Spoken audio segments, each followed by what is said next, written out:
You wanting to really increase your self-love. Maybe it's not where you want it to be. Maybe you haven't got that relationship you really want with yourself.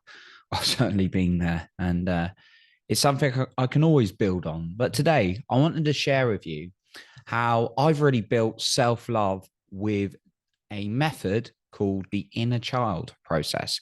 And if you stay until the end, I've got an extra point for you then as well. Now, before we dive in, just to mention that if you want to stay up to date with all the latest episodes, never miss any, and also get a weekly confidence tip, all you got to do is click in the link in the show notes below to sign up free for our weekly newsletter.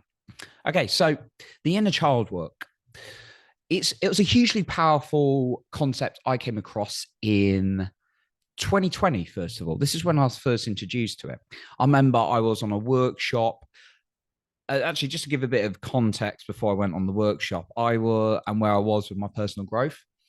I was, it was 2020 was actually quite a growth year for me. I know it was a horrendous year for many people.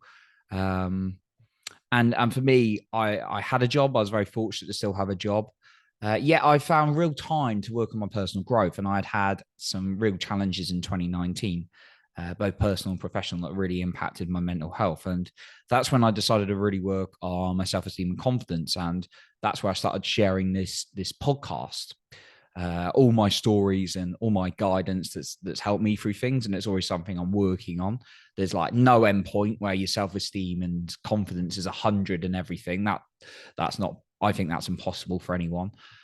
Yet I do have tools and things that have helped me overcome, and that's why I do this. Now, when I was in 2020, I was exploring many things, and I went on a workshop, and I found this speaker. His name was Alan, and he was a really good speaker. And I actually discovered him in February 2020, just before the whole lockdown happened.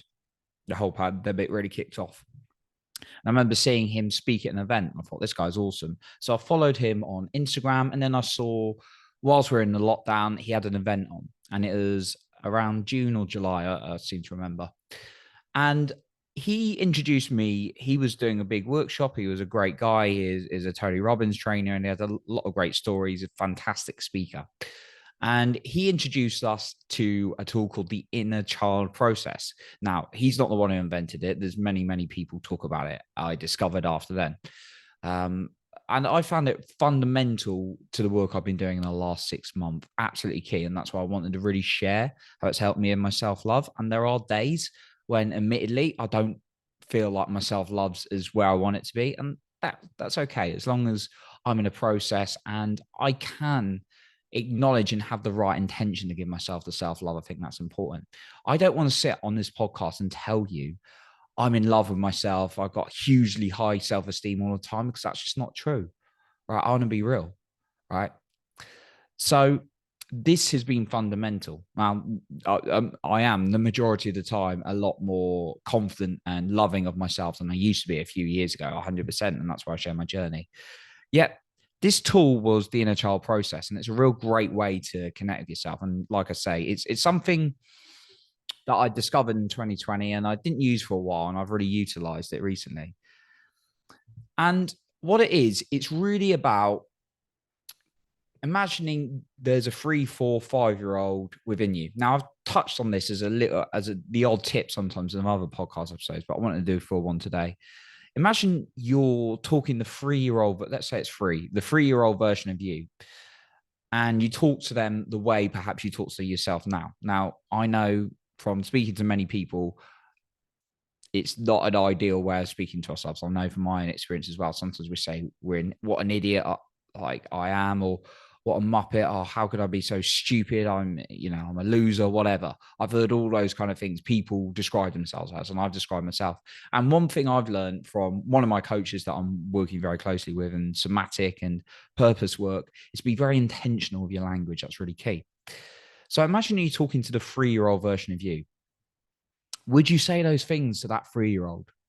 No, probably not. If you had any respect for an innocent, sweet little child, you when you're 3 years old. Maybe you've got children. I don't have any children, but if you don't, you can relate to the 3-year-old version of you. Would you really say these nasty things and treat yourself in a nasty way like you would for a 3-year-old, right? We neglect, and it's not just calling ourselves name. I discovered that I neglect how I'm feeling an awful lot. I was neglecting this a lot, right? And that's abandoning your inner child. So imagine if you had a child and they were upset, they were really anxious, something had upset them, and you just went, man, we'll just get on with it. Well, that's what we do, and it looks like a common adult activity, but actually what you're doing is abandoning your inner child, and that's damaging your relationship with you. And when I discovered this, I burst into such emotion, tears. I would never treat the 3-year-old me the way I was treating myself if I was aware of this. So this is something I really wanted to talk about that's been super effective. And when you perhaps put in some really challenging circumstances like breakups and or like losing a job, and I went through those things in the last couple of years, or other like professional or personal challenges that I also went through, right? It's really important to connect with the inner child. So I want to ask you this. How does it help you how do you feel when you neglect yourself, when you criticize yourself? Now think about saying that to the 3-year-old version of you. How do you feel? Now, you might be getting a little bit upset, but we need to create some kind of emotion to realize what we're doing to create a more intentional, feel good emotion that we want to have. We want to create a better connection with our inner child and therefore a better connection with ourselves. So I'm going to go through a process now of how you can do this work, because I'm a big fan of the step-by-steps. And I know when people feed back to me, they say, I like your guidance, your tips, rather than just talking about stuff or theories or ideas, right? I want to give you some practical steps. So here we go. This is how you can go through an inner child process. And again, if you like, hear me, and I really, because I've worked in project management, I've worked in sales, and I've worked as a coach, right? I know there's a lot of people, and myself included, who will hear things and go, oh, that's really inspirational. That's great. They don't apply any of it and their life doesn't change. So if you're not going to apply things, your life won't change. Don't just listen to things, you've got to apply it. So I'm giving you the steps here if you really want to create a connection with your inner child and therefore increase your self-love. So the first thing, create a profile for your inner child. Just write something down. It doesn't have to be an essay. It could even be like a few sentences. And draw a picture. I can't draw. Like, I've got many talents in this life, but I'm okay with the things I don't have talents in because I can't be good at everything. One of my talents is not drawing. However, I will draw a stick as sort of stick man, like, or stick child as my inner child, right? And maybe I'll print out, and I've also printed out a photo of me with my amazing grandma, which is quite emotional because unfortunately she died when I was 7. So it's quite an emotional driven picture.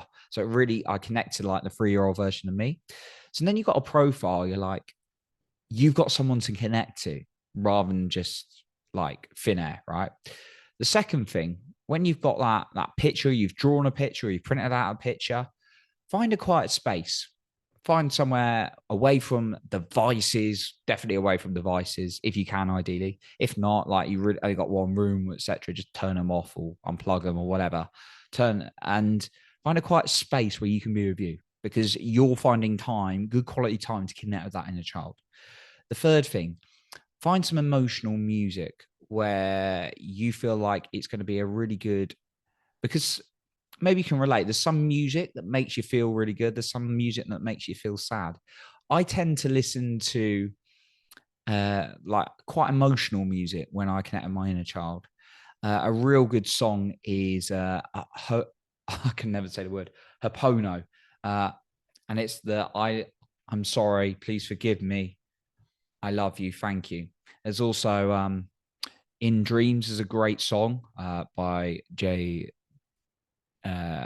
forgotten the surname. Anyway, In Dreams is a good song, but just can even find some YouTube music online where it creates, I like binaural beats or just gentle piano music or something like that, where you can really feel like you're creating a scene, a movie with your inner child, right?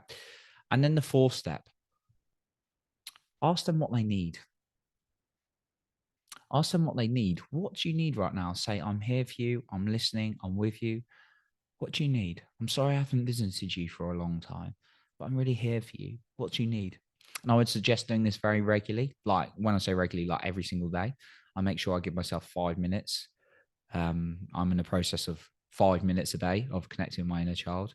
So you can really connect with yourself on a deeper level. Ask them what they need.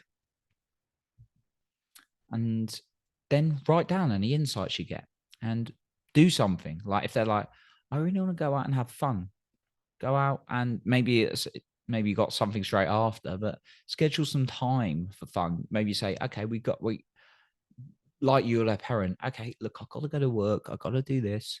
Yeah, we will find some time today to have fun together. We'll go for a walk. It sounds a bit crazy, but just try it for yourself. Okay, because this is going to build a level of self-love because you're listening to your needs. And when was the last time you did that? Okay. And I want to go on to my final point as well. But just before I get onto that, I just want to mention that if you want to have more tips like this, more podcast episodes, all you got to do is subscribe to our free weekly newsletter. And you can do that by clicking in the show notes below. There's a link for you there. Okay, my bonus point that I really want to say to you, or the key thing really, is give yourself a lot of love in this process. Give yourself a hug, as crazy as it sounds. And it may be difficult at first, but it comes with practice. Give yourself a hug and say, I love you. Say, I love you. And give yourself that hug. Give yourself that deep hug that you need, that attention, that love. And then when you've done all this, pat yourself on the back and praise yourself, because as always, that's going to encourage you to do more of it. So that's what I got for you today. I really wanted to talk about the inner child because a lot of us lose touch of our childhood likes, our enjoyments, who we were as a child before these challenges came into our life. And it really it's really made a difference for me. So that's what I wanted to share with you today to really boost your self-love. So that's what I got for you today. I appreciate you for being here. You're improving other people's lives by being the best you. And remember, you are in control of your own self-esteem and confidence.